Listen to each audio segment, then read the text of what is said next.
Welcome back to the pre-weekend roundup, where I give you some conversational entertainment news plot points so that you can make it through a conversation this weekend without sounding like you've been living under an entire rock.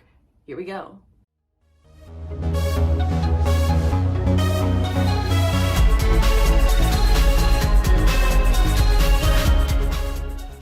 The cast for season 2 of the hit international show Squid Game has officially been announced. It is weird getting a cast announcement with this much hype, knowing that it's like, but you know, let's not get too attached to any of the players. I gotta say, there's so much excitement that surrounds Squid Game, like with the announcement of the cast, and the excitement, and the intrigue, and the drama. We should just have a real Squid... No, I heard it.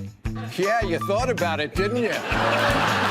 Fall Out Boy has just released a cover of the iconic song, We Didn't Start the Fire. And let me tell you, it is causing some controversy through the Twitter sphere, through the entire entertainment world. The song features updated lyrics more reminiscent of like this time that we're in now. And some people think this is the best song they've ever heard.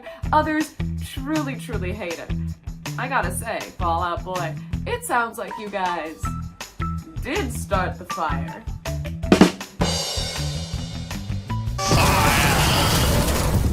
The season finale of the hit Max series, The Other Two, is coming out today. Yes, notice how I said the hit Max series, not the hit HBO series, because no, HBO is now Max. Max just makes it sound like it's a school project made by some kid named Max. And quite frankly, it doesn't even sound like he was the best at making the project. It sounds like a really okay project, and now here's Max's project. Max, can you put your last name on this? There are like 10 Maxes in this class.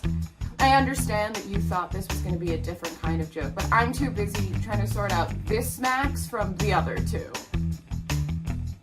For this week's interview, we are throwing it back a little bit to an interview I had for Today I'm Talking to a little while ago. This is with stand-up comedian Laura High, who's also been a major activist and forward player in donor conception rights and awareness. Honestly, she can just explain it better than I can. Here is a clip from my Today I'm Talking to interview with the absolutely incredible Laura High. As a stand-up comic, you understand how important it is to develop a relationship with the people in the audience and to cultivate it. And so for me, it's like, no, I want to have a relationship with, and I really have developed friendships with like a lot of my earlier followers, like some of my first ones. Welcome to this week's section of Geeking Out, where I do a deep dive into a topic that's happened in entertainment news at some point this week, so that this weekend you can talk about it with confidence with your friends or your family or whoever the heck you're talking to.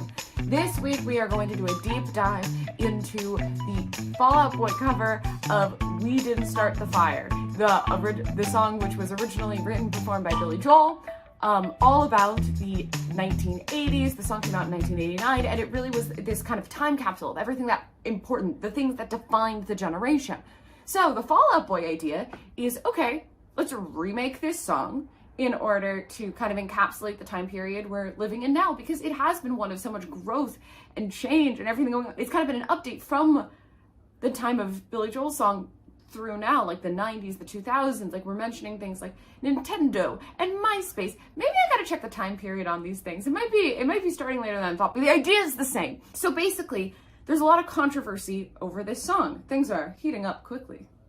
Just get it, fire. That's barely a joke. And still, it's a better joke than the one I said before. Don't worry, I'm aware.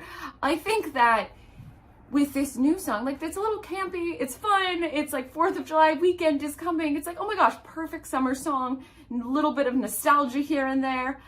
Other people are criticizing the song for not, one, going in chronological order like the original song, but also neglecting to mention things that happened that really did define this time period, such as the pandemic. Listen, I'm gonna be real, just going on record. Everyone's entitled to their own opinion. To be quite honest, I have no strong opinions on this song in any way, which makes me a great deep diver into this song and the controversy surrounding it. Like, if it came on, it'd be like, oh my god, that's fun. Like, I remember that, but I'm not thinking like critically and passionately about the whole thing. But it is interesting to hear the two sides of this, because people are going off. Like, it's a very fun song, but I will say, talking about how this past span of time has gone and not mentioning the pandemic, I do think is a curious choice, because I would argue that that's probably one of the things that has most greatly defined the global generation as a whole, but it's also a fun song that you would listen to at like a picnic. So I don't think I'm sitting there being like, oh, how dare they? You know, I'm more like, oh, cool song, fun vibes. Like if the analysis of the song is the thing that I'm thinking the most about, I should probably like pack up my things and leave whatever event I'm at. Do you know what I mean? And that is all for this week's pre-weekend roundup. To keep up with us more, check us out here at our YouTube channel. Subscribe to us, check out our website, www.nstars.com, and check us out on all platforms. See you later.